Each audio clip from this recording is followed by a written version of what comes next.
On July 19, 2026, more than 1 billion people will watch the FIFA World Cup final from MetLife Stadium in East Rutherford, New Jersey. Under the lights, the pitch will look flawless, with perfectly striped natural grass, FIFA regulation width, and sightlines clean from every seat in the bowl. For the occasion, even the stadium's own name has been set aside. FIFA's sponsorship rules don't allow a corporate name on the world's biggest broadcast, so for the length of the tournament, the building operates simply as New York, New Jersey Stadium. None of it was supposed to work here. MetLife wasn't built for this sport. It was built for American football, down to the inch. From the outside, hosting the biggest match in world football inside a stadium designed around a completely different game and a completely different field shouldn't have been possible without tearing the building apart. So how do you take a stadium purpose-built for one sport and turn it into the stage for another without demolishing it? Chapter 1. Built around the wrong field. MetLife opened in 2010, a $1.6 billion stadium shared by the New York Giants and Jets, at the time, the most expensive stadium ever built in the United States. Every decision baked into its structure served American football. The lower bowl was pulled in close to the sideline to make the crowd feel like it was standing on the field. The turf was synthetic, chosen because it could survive back-to-back football seasons of collisions that would tear up real grass in weeks, and because it could handle the packed schedule of concerts and other events a modern stadium runs year-round. A soccer pitch needs room American football never asked for.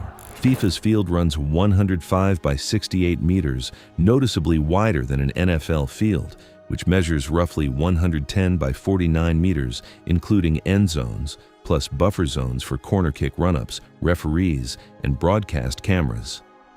At MetLife, that extra width ran straight into concrete. The lower bowl's corner sections physically occupied the space a World Cup pitch needed to exist, and no amount of clever field marking could make room that simply wasn't there. Every fix that followed had to solve the same root problem: a building engineered precisely and expensively for the wrong sports dimensions. Replacing the field was the easy part to describe and the hardest part to execute, and it was only the first of 3 separate problems the stadium's original design had created. Chapter 2. Growing a lawn. FIFA does not allow artificial grass at a World Cup. MetLife needed real grass, specifically Bermuda grass, the warm season variety FIFA requires for U.S. host cities. But the stadium was never designed to support it. Beneath the old turf was a foundation built for artificial fiber, not living roots, inside a bowl where sunlight and airflow are limited by the surrounding upper decks. The grass couldn't survive there, so engineers grew it somewhere else. For months, sod was cultivated at a farm in North Carolina on a specially engineered sand base. Instead of growing deep into soil, its roots spread through a synthetic layer designed to hold the grass together when it was cut, rolled, and transported. More than a dozen refrigerated trucks carried the sod north, keeping it dormant during the journey. At the stadium, crews laid it over a prepared foundation of sand, a permeable membrane, and a vacuum and ventilation system that controlled moisture and temperature beneath the surface. They worked through the night until every roll was stitched together, then began constant maintenance, carefully monitoring conditions and mowing the field to FIFA's exact specifications. Before the tournament, the pitch was tested for bounce, traction, and stud grip. Every measurement had to fall within FIFA's approved range before the field was cleared for play. The surface problem was solved, but it did nothing to fix the 20 feet of missing width still locked inside the concrete walls on either side of it. Chapter 3. Cutting a fortress down. To make room for a regulation pitch, engineers had to remove 1,740 permanent seats and demolish the reinforced concrete sections beneath them, concentrated at the stadium's 4 corners, precisely where the bowl crowded closest to the field. This wasn't a one-time demolition job.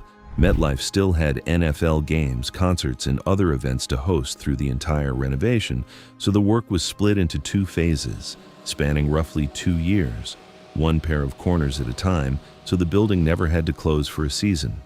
Crews began each phase by laser scanning the existing structure to map it with millimeter precision then cut through the reinforced concrete and steel with precision saw systems, section by section, temporarily shoring up what remained before lifting each freed piece out by crane.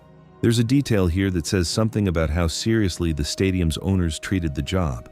The firms overseeing the renovation, Ewing, Cole, and Skanska, were the same architect and contractor who built MetLife from scratch back in 2010.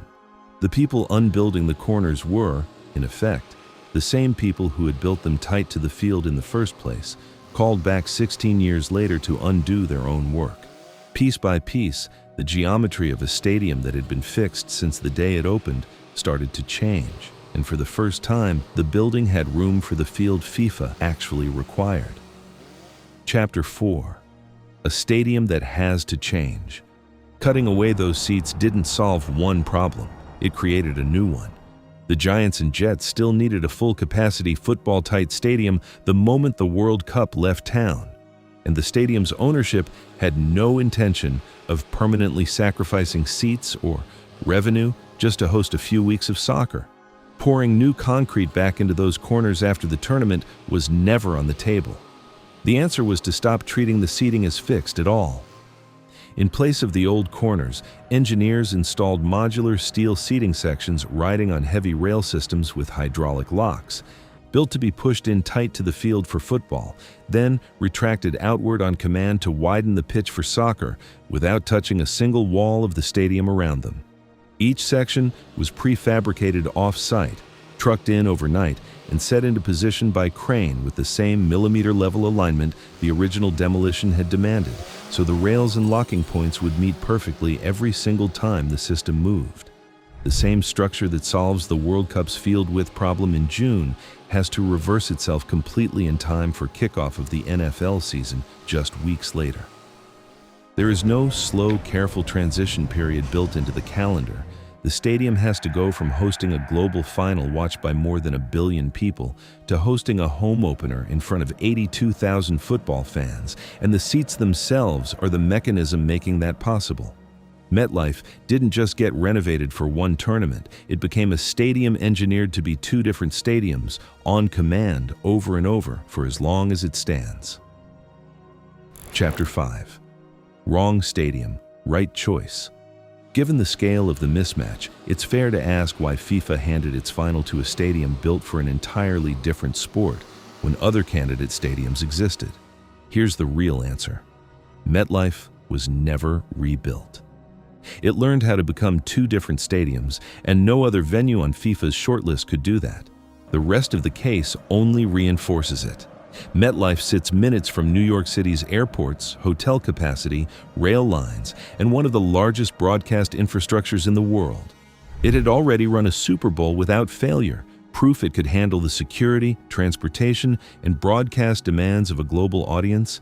And even after losing seats to make room for the pitch, its final day capacity of over 78,000 still outsized nearly every other candidate on the continent. MetLife will host 8 matches across the tournament before that final whistle. 5 group games and 2 knockout rounds building up to it, each one a smaller rehearsal for the same transformation happening at full scale in July. Even before the World Cup itself, the venue ran international friendlies and a Copa America match through its new setup, treating each one as a live test of whether the retractable corners, the new grass, and the rest of the renovation could hold up under real broadcast and crowd conditions before the final made it official. A World Cup final was never just a search for a soccer field. It was a search for the one building capable of running the entire operation around it, and MetLife had already proven, for a different sport, that it could. The stadium didn't need to be born ready for football's biggest stage. It needed to be capable of becoming it on command, and engineers spent 2 years making sure it could, then built it to change back again, exactly as it was the moment the world went home.